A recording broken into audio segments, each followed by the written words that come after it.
अस्सलाम वालेकुम नाज़रीन, शाहिद चौधरी ऑफिशियल के साथ मैं हूं आपका मेज़बान अब्दुल्ला तनवीर।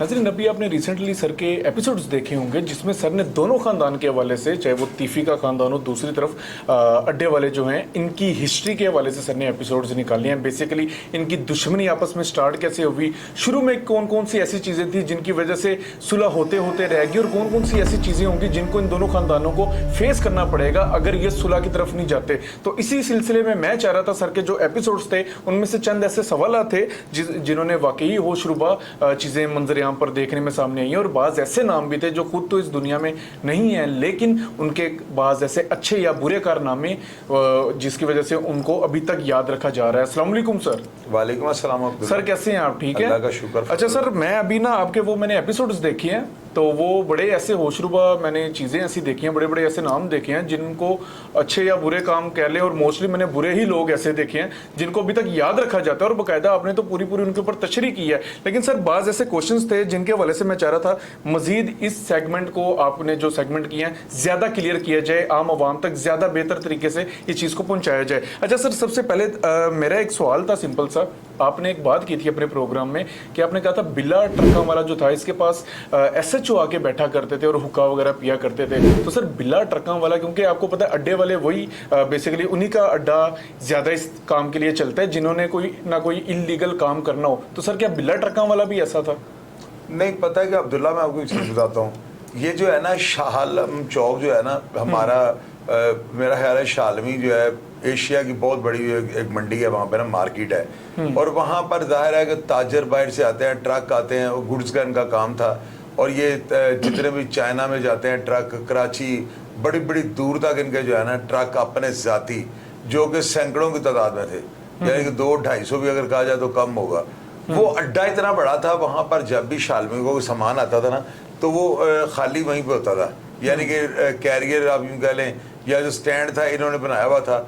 और उसकी वजह से जो था ना पूरे इलाके के अंदर, बल्कि 4 थाने तकरीबन लगते हैं इनके अड्डे को, तकरीबन लगता है एक ही थाना है, लेकिन तकरीबन 4 थानों के बस्त में ये चौक है ना, तो पुलिस का वहाँ पे बहुत ज्यादा आना जाना था।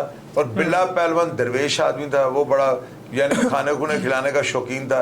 और वो जैसा कि बताया तीक सिंधु साहब ने कि जो टीपू ट्रका वाला था वो खाने बनवाता था और खुद अपने हाथों से यानी लोगों को, मेहमानों को इनकी दावतें करते, खाबेगीर यानी लोग थे, और मेहमानों को खिलाने में बड़ा, दोनों बाप बेटों का बहुत ज्यादा इनको दुनिया मानती है कि बड़े हाथ छूट थे, खुले दिल के ये मालिक थे, जिस वजह से पुलिस वाले जो है ना वहां पर आके बैठते थे, और यही पुलिस की हमायत जो है ना इनको दुश्मनी की तरफ धकेल रही थी। अच्छा सर, ये जो आपने सेगमेंट निकाला है ये तो मैं चाहूँगा बड़ा ज़रूरी था, क्योंकि अभी दोनों ख़ानदान के वाले से अगर हम देखें तो सोशल मीडिया पे बड़े बड़े ऐसे बयान आ रहे थे और बड़ा कुछ कहा जा रहा था कि चीज़ें मंजर-ए-आम पे नहीं लाई जा रही, जो कि आपने बड़ा एक अच्छा काम किया कि पूरी तारीख ही आपने दोहरा दी है इस केस के हवाले से। अच्छा सर, आपने ना एक हनीफा का नाम लिया कि हनीफा आता है बिला ट्रकों वाले के पास, उसके कामों को संभालता था और बाद में वही शख्स उसको ब्लैकमेल भी किया करता था। तो सर, हनीफा जो उसके पास आया किस रेफरेंस से आया था और कौन से ऐसे अच्छे बुरे काम थे जिसकी वजह से वो ब्लैकमेल करने पे मजबूर हो गया था?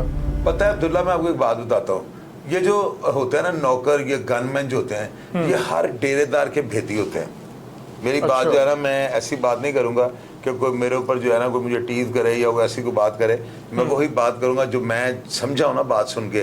तो आप अपने अपने तौर पर जो समझे आप उसका नतीजा निकाल लीजिएगा। वो जो मुलाजम होते हैं ना, खास करके गनमैन और ड्राइवर, ये हर बंदे के भेदी होते हैं। हनीफा जो है ना बिल्ला ट्रका वाला मरहूम के ऊपर जो है ना, हालांकि मैंने कभी किसी और बंदे से ऐसी बातें नहीं सुनी, लेकिन हनीफा ये बातें करता होता था, यानी कि वो जो है ना गलत नेगेटिव पॉइंट ऑफ व्यू से जो है ना बड़ी वो अजीबोगरीब किस्म के इल्जामात लगाता था। तो सर वो जी बताएं, आप पूछें। मैंने वही पूछना था सर, ये किसी रेफरेंस से आया था उसके पास? नहीं, ये वहाँ पे ना राजगीर आए थे, ये बाप इसका और ये दोनों ना, ये वहाँ पे ईंटें उठा रहा था, तो इसके बाप ने जो है ना जो इसको काम पे लगाया हुआ था, वो मिस्त्री था, ये मजदूर था। तो बिले पहलवान ने इसको देखा, उसने कहा ईदिया बाबा एनो किस कम में लाए, तो उसने इसको अपनी राइफल देकर जो है ना गनमैन रख लिया था। यहाँ से जो है ना हनीफा सूतर मंडी वाला इसका गनमैन आया, और ये गनमैन जो है ना बाद में ये कहाँ से कहाँ निकल गए। सही, अच्छा, मतलब ये इसकी हिस्ट्री थी सर। हाँ जी। अच्छा सर, आप इसके साथ जेल में भी रहे हैं, बड़ा अरसा रहे हैं आपके बकौल। तो सर, कौन कौन से ऐसे मुल्ज़िमान थे जो इसके साथ मिले हुए थे, और इतने अरसे में जो ये आपके साथ रहे, कौन कौन सी ऐसी गुफ्तगू थी जो अभी तक मंजर आम पे नहीं आ सकी? हनीफा जो है ना, इसका ताल्लुक वास्ता जो था ना, अंदर बाले के जितने भी ताल्लुक वाले थे ना, उनमें मैं था, बिल्लू गुजर था, और उसके अलावा पप्पू गुजर उसका यार था, यानी मुकदमेवार था बिल्लू गुजर का, और ये भी भोला चांदी वाले के कत्ल में थे। पत्तो खान अंदर था, नदीम खान, किट्टू, नासिर मिठू डीएसपी के भाई अंदर थे, चंद पहलवान मिस्री शाह वाले अंदर थे, शेख जफर अंदर था, पिचीहान वगैरह। पिची उसके बाद आया है, यानी हनीफा मेरा रिहाई पे था दोस्तों का, पिचीहान भी अंदर आ गया, तो रांझा भी उस वक्त अंदर था जो बिश्ती मार गया हुआ है। तो हम सब लोग जो है ना हनीफे के टाइम पे अंदर थे। हनीफा आया, ये मेरा 12-13 महीने अंदर आया, 11 महीने के अंदर रहा था, और इसके सारे केस वगैरह खत्म हो गए हैं। हनीफा बाहर निकल गया, बड़ी देर में फरूर रहा बाहर ना, और ये इसको रंज था कि बिल्ले ने हमें क्यों नहीं क्लियर करवाया। हालांकि बिल्ला जो है इससे एलर्जी यानी कर गया हुआ था, और इससे चिप खानी शुरू कर दी थी उसने ना, कि ये कैसे बदतमीज लड़के हैं कि इनको मैंने किराए इकट्ठे करने के लिए रखा, और ये आगे पता क्या करते अब्दुल्ला, ये आगे मुंशी को हिसाब देते थे ना, तो मुंशी से पूछता था बाकी के पैसे 8,000 घट या 20,000 घटे, तो ये कहते भलवान कहते वाह भराई है, यानी गाड़ी में हवा भराने का 20-25,000 काट लिया। ये चीजें बिल्ले को जिच करती थी।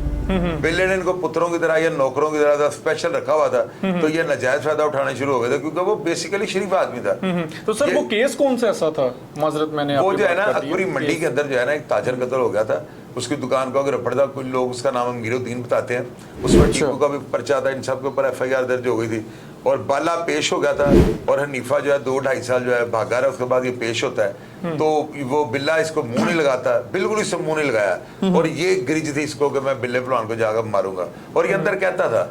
मैंने अपने प्रोग्रामों में जान के ये बात पहले नहीं की थी, लेकिन ये बात जेन्युइन है कि ये बताता मैं लाहौर के थंब जो है ना जाके घेरूंगा, और मैंने इससे पूछा केड़े भलवान जी किन्होंने सुटना है, तो ये कहता है बिल्ला ट्रका ने मारा, यानी कि पहले अंदर जेल में और भी हो सकता है किसी को ऐसा बताया हो, ये बिल्ले के बारे में ऐसी बातें करता था। सर खुल्लम खुल्ला कहता था कि सिर्फ चंद दोस्तों को इसने कहा हुआ था, मुझे बताया था और भी दोस्तों को भी लाजमी बताया, मुंह फट आदमी था, बदतमीज आदमी था हनीफा, उसके अंदर बंदों वाली कोई बात नहीं थी। अच्छा सर, वो आप ना आपके पहले एपिसोड में मैं एक चीज नोट कर रहा था, आप बताते हैं कि अंदर पिस्टल्स वगैरह ले आई जाती हैं और लोगों को पकड़ के ले आते हैं, और उसके बाद कहते हैं कि ये बंदा नहीं है, इसको छोड़ दो। सर मतलब पिस्टल्स जेल के अंदर आ रही हैं, इंतजामिया इतनी ही बेबस किस वजह से थी इनके सामने? और यार बात सुनो, ये वाकया पता क्या था, इलियास गुजर जो है ना आलमगीर का मुकदमेवार, ये मेरे साथ ना बेंच में मैं बैठा हूँ, ये गोली अंदर कर गया, इलियास गुजर जिंदा जागदा है, कोई बंदा उसको फोन कर रहा है इलियास गुजर को, वो कप स्टोर वाले नहीं, वो जो है सऊदी वाली वो इलियास गुजर नहीं, ये इलियास गुजर है ना आलमगीर का मलक जफर के केस वाला मुल्ज़म जो है ना, उससे कोई बंदा भी पूछ ले, इलियास गुजर ने गोली का जो मुंह है ना वो बैरल उसके अंदर ना जाली के अंदर कर रहा है, और मैं उसको मना कर रहा हूँ कि निफा पीछे बैठा हुआ था, क्योंकि ये अमीरुद्दीन का दोस्त था, ये जो इलियास गुजर था ना, तो बस हमें आ गया डैश ड्रामा कर रहा है, उसको नहीं करना चाहिए था।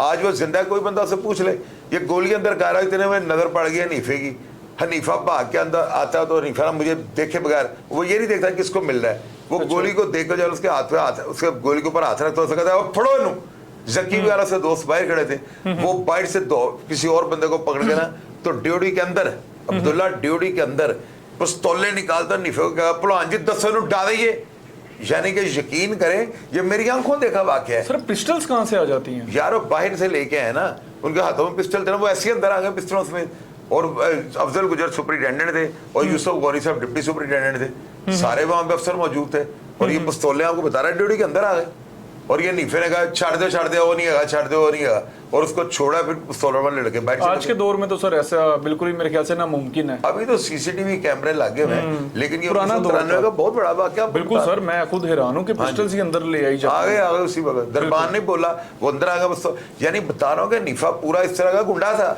इसमें कोई शक नहीं, बदतमीज आदमी था, लेकिन गुंडा पूरे दिनों का था, इसमें कोई शक नहीं। खलाई मखलूक से कम नहीं लग रहा। खलाई मखलूक ही था बिल्कुल। अच्छा सर, आप कहते हैं कि हनीफा को बड़े जोरों से अंदर डाला जाता है जेल में, सर ये क्या सारा मतलब मामला है वाकई? यार जोरों में ऐसे डाला जाता है, 1993 की एक बसंत हुई है कि हम जेल के अंदर, अरशद मीन भी अंदर था, ये हनीफा वगैरह राइट साइड पे है, वो लेफ्ट साइड पे है घास के ऊपर ना, आप यकीन करो मोटरसाइकिलों को सिलेंसर निकाले हुए हैं, ढोल बज रहे हैं, बाजे बज रहे हैं, और 4-5 लाख की गुड्डी और डोर अंदर आई है, आई बो काटा, निफा दमियां लगा रहा है, जमीन पे बैठा हुआ ऐसे पतंगे उड़ रही हैं, आप यकीन करो बाहर भी ऐसी बसंत किसी ने नहीं मनाई जैसी डोर में 5 लाख की सर गुड्डियां। हाँ गुड्डियां, डोरें, पतंगे, या आप यकीन करो कोई 1000 बंदा चक्कर के अंदर खड़ा था, 1000 बंदा, बाइट से कीमे वाले नान आ रहे हैं, रोटियां लस्सियां आ रही हैं, साजिद भाई, फुरकान शाह, ये सब दोस्त फरहान शाह सारी, आप यकीन करें नीचे कमेंट बॉक्स पड़ेगा लोग क्या लिखते हैं।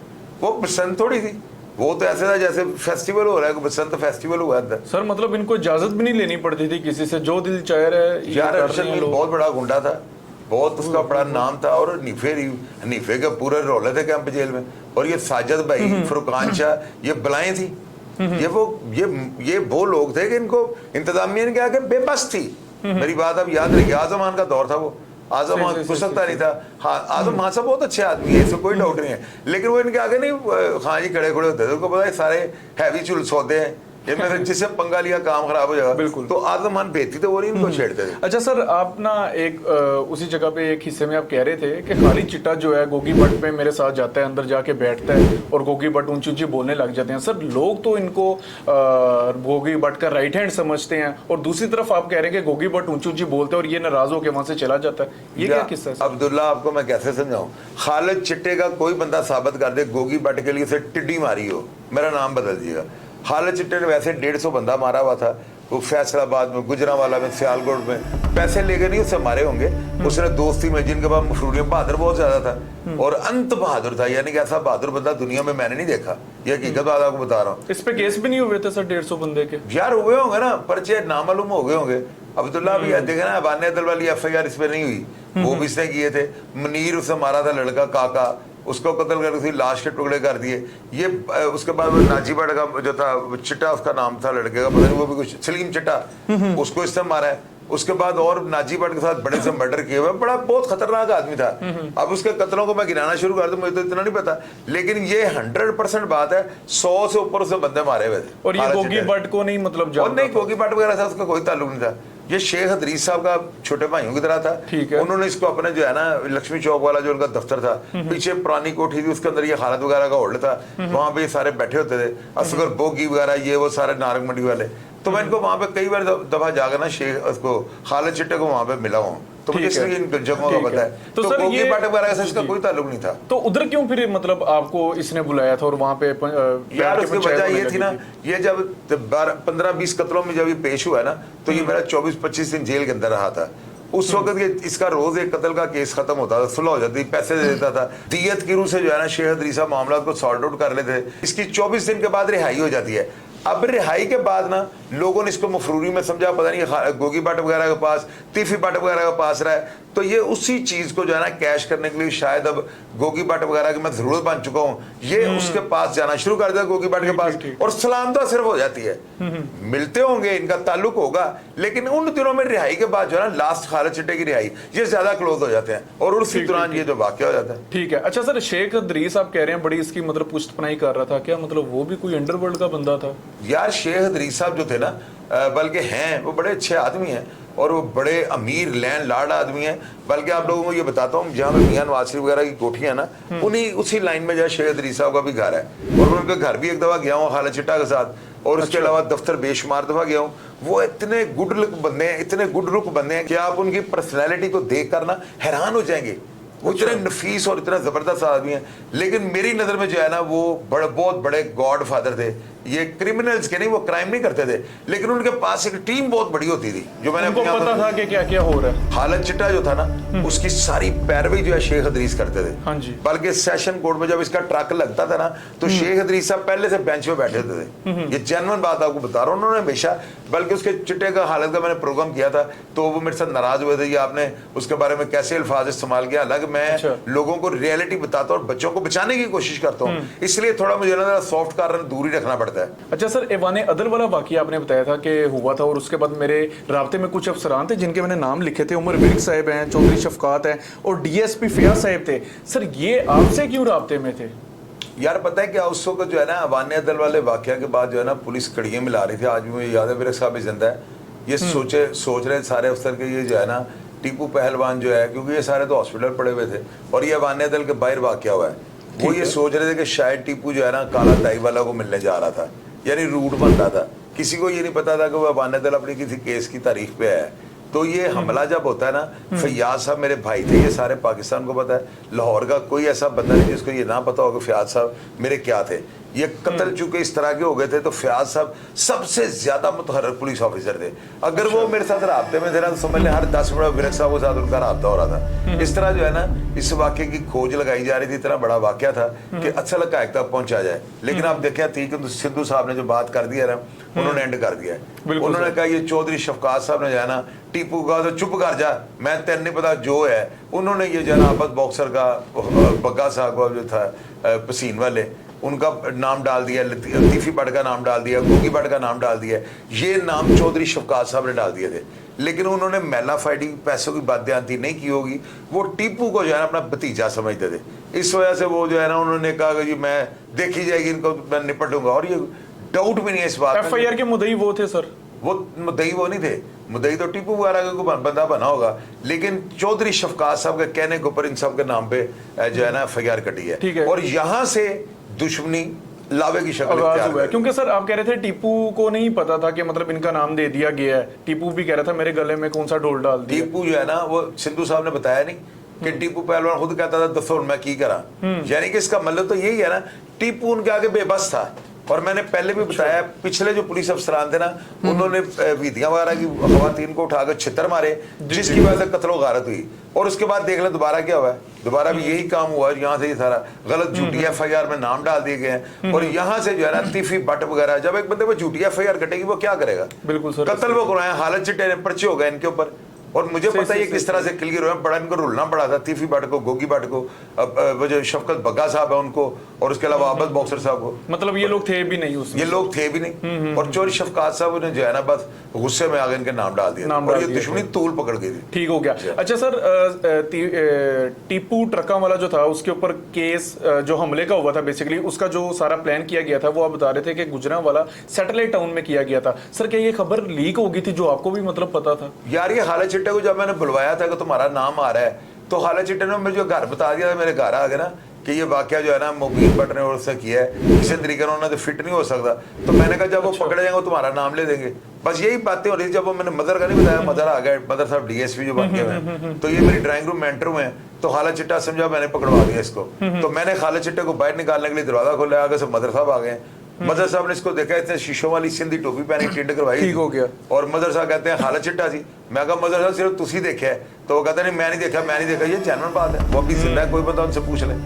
तो अच्छा। वो उस वक्त तक खालद चिट्टा बम भी नहीं हुआ था, यानी कि ये कंफर्म नहीं हुआ था कि ये हमला खालद चिट्टा। वो तो जब आमर बुढ़ा मुबीन भट्ट पकड़ेगा तो बात सारी खुल गई। ठीक हो गया। और ये सैटेलाइट टाउन प्लान हुआ था कि खालद चिट्टा ने मुझे बताया था। ठीक हो गया। सर जिन्होंने अवाने अदल में हमला किया था, अभी आप बता रहे थे, अब अपने ही प्रोग्राम में बता रहे थे कि जिन्होंने हमला किया था, जब हमला कर लेते हैं बाद में उनको पता चलता है ये तो हमने टीपू के ऊपर हमला कर दिया। सर आपको भी पता होगा कि जब किसी की सुपारी दी जाती है उसको सारा उसका हुलिया बताया जाता है, पर्सनैलिटी बताई जाती है। तो ये क्या चक्कर था कि उन्होंने गोलियां भी चला दी, ब्रस्ट भी मार दी और बाद में वो पछता रहे हैं कि हमने हमला किसके ऊपर कर दिया। और ये खालद चिट्टा बहुत बड़ा गेमर था, उसने बच्चों को इस्तेमाल कर लिया, मुबीन भट्ट को और आमर बुढ़े को 2 लाख रुपए ने इनको दिया है। उसने अच्छा। इनको किटें दे दी हैं, उस वो जो है क्रिकेट बैग वाली जो मैच है खेलने वाली होती हैं, तो उसके अंदर इन्होंने क्लैशें रखी हुई थी। वहाँ पे नदीम लड़का कोई कहता था, कोई कहता नहीं था, तो वो यहाँ पे इंतजार कर रहे हैं। गाड़ी है ये, इनको नंबर दिया गया था, मोबाइल पे दिया गया या जैसे भी दिया गया, वो गाड़ी है ये, इन्होंने ब्रस्ट मार दिए। और उससे पहले ऊपर शौकी की तारीख थी, मुबीन भट्ट ने कहा उन्हीं तो धुएं निकलेंगे।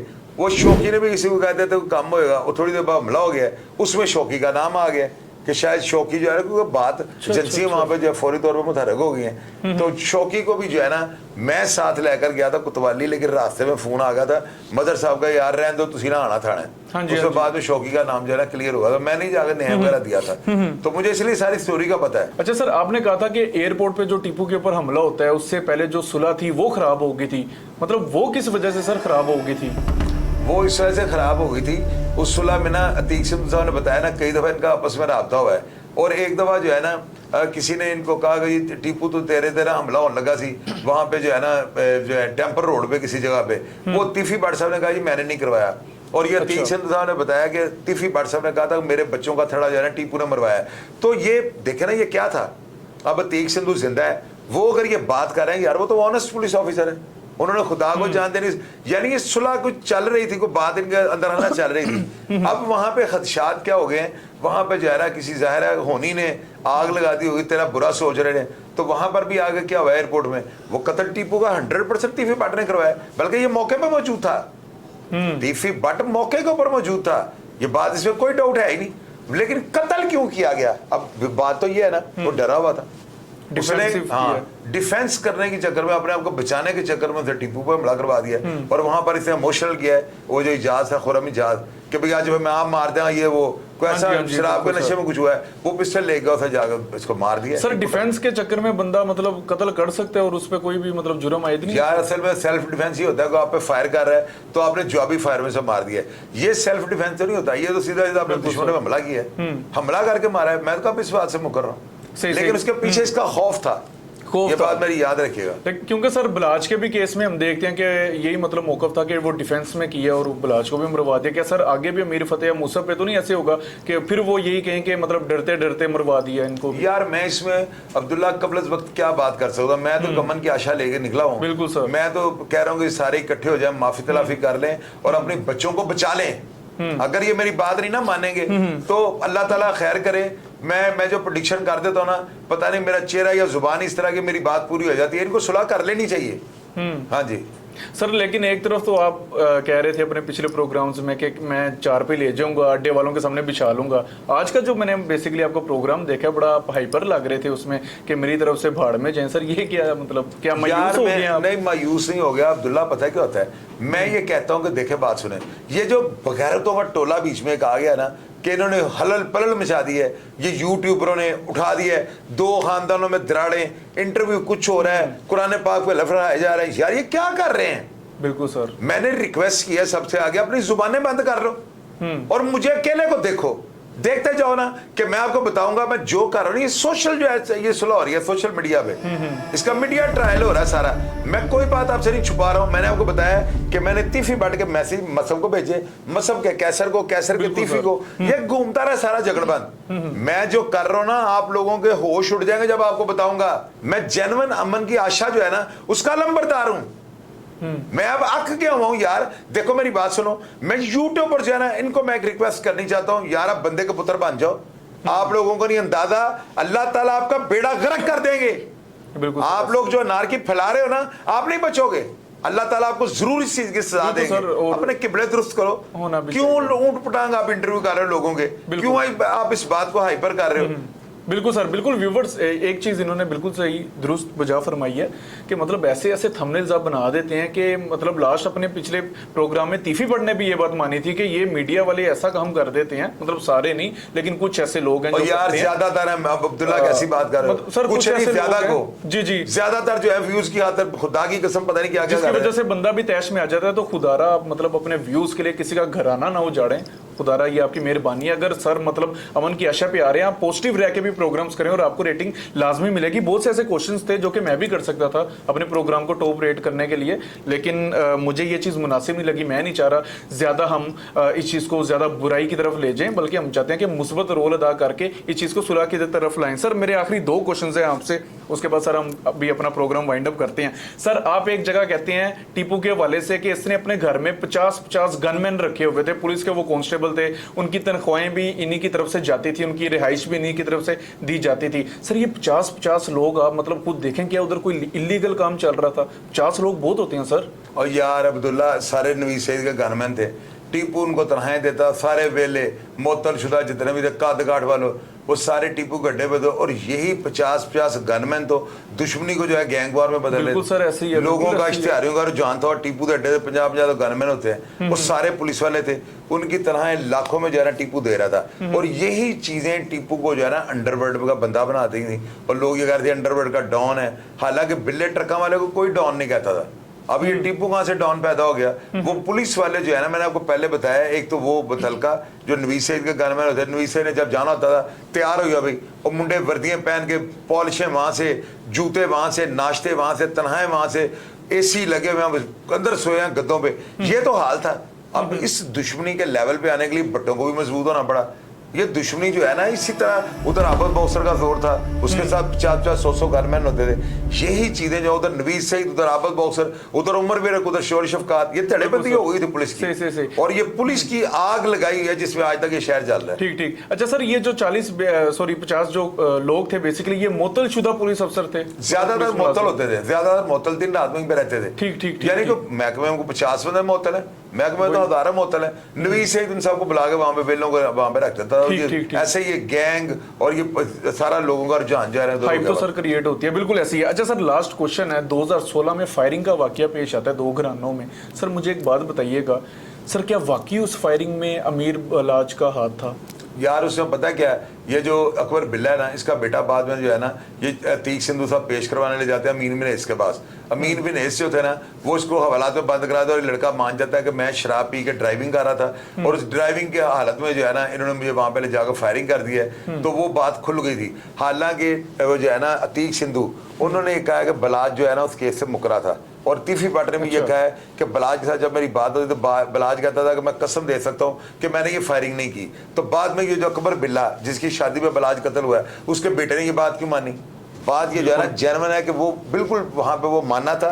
और ये फायरिंग जब हुई थी ना, तो यकीन करें सोशल मीडिया हिल गया था कि शहर में कोई क़यामत आने लगी है। क्योंकि 2016 का बहुत बड़ा ये वाकया था कि भट्टों के घर में नसीराबाद और ग्वाल मंडी एट ए टाइम फायरिंग, कितने जो थे वो लड़के फायरिंग करने वाले थे।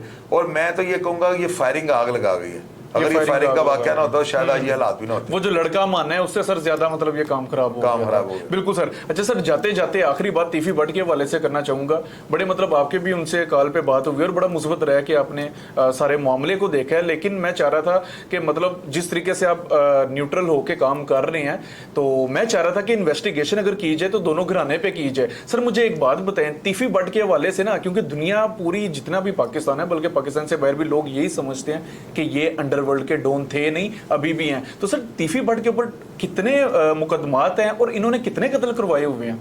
पता है अब्दुल्ला, ये सवाल जो है ना मैं मुख्तलिफ प्रोग्राम में बता चुका हूँ, आज आपको मैं कैलकुलेट करके बताता हूँ। एक इनसे कत्ल हुआ था 1986-87 में ना, वो ब्रांथन रोड पे कहीं वो नलके वाली कोई दूध दही की दुकान थी, उसके सामने मर्डर हुआ जिसमें 2-3 भाइयों का नाम आया था। उसके बाद मरा है असलम टांगिया वाला, उसकी भी FIR दर्ज हुई। तारक बांडे कत्ल हुआ, उसकी भी FIR दर्ज हुई। ईद मिलादुन नबी वाले 14 कत्ल थे, उसकी भी FIR जो दर्ज हुई। उसके बाद जो था वो अरशद मीन का भाई कत्ल होता है, वो भी FIR। अरशद मीन का हमला, वो भी FIR। अब ये जो है शूटर मरा है, उसकी भी कत्ल की FIR। बलाज का कत्ल की FIR, टीपू का कत्ल की FIR, बिल्ले ट्रका वाले की कत्ल की FIR। अगर आप ये देखें ना तो पर्सनैलिटी तीफी भट्ट मशकूक है। मैं उसकी साइड लेके नीचे गालियां खाऊं, तीफी भट्ट के ऊपर अगर देखे 30-35 कत्ल आपको मैंने गिनवा दिए कि नहीं? अब 30-35 कत्लों में ये एक बंदा कैसे बेगुनाह हो सकता? मुझे इस बात का आप जवाब दे दो। जहरी सी बात है सर। मैं ये कहूं कि वो बेगुनाह का तो लफ्ज ही ना आप इस्तेमाल करें। वो टेक्निकल तरीके से जो है ना काम कर जाता है, या डरे हुए कर जाता है, या वो टेक्निक इस्तेमाल कर जाता है। अरशद मीन को अगर वो ना मरवाता तो अरशद मीन इसको खा जाता। ये मेरी बात कागज को पढ़ के लेना। अगर ये देखो, मैं आपको बात जेन्युइन बता रहा हूँ, अगर ये टीपू को ना मरवाता तो मेरा ख्याल है कि टीपू को अगर ये हथे चढ़ जाता, उसे जो हनीफे के साथ किया था, हनीफे को ठुड्डे मरवा के उसे पुलिस मुकाबले मारा हुआ है, उसकी हड्डियां पसलियां तोड़ दी थी टीपू ने। टीपू भी बड़ा खतरनाक आदमी था, तो इसका अंजाम बुरा था। अब बलाज को जो है ना इसने किस सेंस में मरवा दिया, इसका मैं चौथा एपिसोड कर लूँ ना, फिर अगले जो 4-5 हिस्से होंगे ना उनके ऊपर बात कर लेंगे। अभी तक तो जितने 3 पार्ट थे ना उनका आपने चीरू पाड़ा कर दिया है, कोई क्रॉस एग्जामिनेट नहीं कर सकता। मैंने पहले ही कहा था अगर कोई बंदा नीचे आ कहेगा आपने गलत बात की है तो या वो सबूत ले आए या मैं उसको ब्लॉक कर दूंगा। बिल्कुल, मैंने इतनी ये दिलचस्पी से आपको स्टोरी सुनाई है ना, पहले 3 पार्ट दिखाए हैं, पूरी स्टोरी सुनाई है। अब जो कॉमन किस्म की जो बातें थी ना, जो हर बंदा सुननी चाहता था, उनका हमने पोस्टमार्टम भी कर दिया। अब इसके बाद मैं आपके लिए क्या करूं, मुझे आप बताएं। नहीं sir, thank you very much. आपने मतलब मुझे पता है हम किस टाइम रिकॉर्डिंग कर रहे हैं, आपने इतना टाइम दिया, गो कि आप पहले भी मसरूफ थे पार्ट्स बनाने के हवाले से। साथ साथ जाने से पहले मेरा आखिरी पैगाम उन्हीं मीडिया चैनल्स वालों को होगा, सारे नहीं लेकिन मोस्टली जितने भी हैं वो यही कर रहे हैं कि वो व्यूज़ हासिल करने के लिए थंबनेल ऐसे बनाते हैं। खुदारा आप ऐसे थंबनेल ना बनाएं कि मतलब 2 घरानों में दराड़, अब कौन मरेगा, अब इस दुश्मनी की बली में कौन आएगा, इस तरह के काइंडली अल्फाजों का चुनाव मत करें। आपको नहीं पता दोनों घरानों में से कौन सा बंदा किस अपने जज्बात में बैठा हुआ है और वो क्या आगे कर सकता है। तो खुदारा शाहिद चौधरी साहब को अगर आपने फॉलो नहीं भी करना, आप ना करें, लेकिन मुस्बत रह के आप काम करें। प्रोग्राम का फीडबैक जरूर दीजिएगा। इसी के साथ अपने मेजबान अब्दुल्ला तनवीर को इजाजत, अल्लाह निगहबान।